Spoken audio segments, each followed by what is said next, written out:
একবার এক স্কুলের শিক্ষক স্কুলের সমস্ত শিক্ষার্থীদেরকে একটা চমৎকার এক্সপেরিমেন্ট করে দেখাচ্ছিল।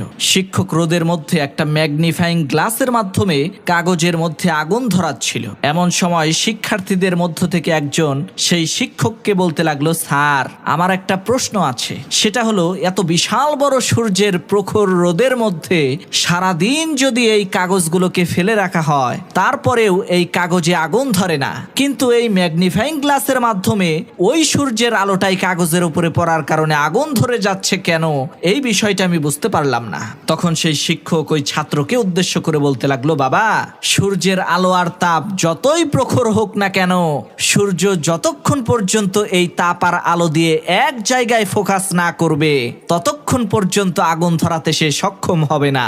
ঠিক একইভাবে তুমি যতই বুদ্ধিমান হও না কেন, যতই মেধাবী স্টুডেন্ট হও না কেন, যতক্ষণ পর্যন্ত তোমার গোলের উপরে পরিপূর্ণভাবে তুমি ফোকাস না করবা, ততক্ষণ পর্যন্ত তুমি সফল হইতে পারবা না।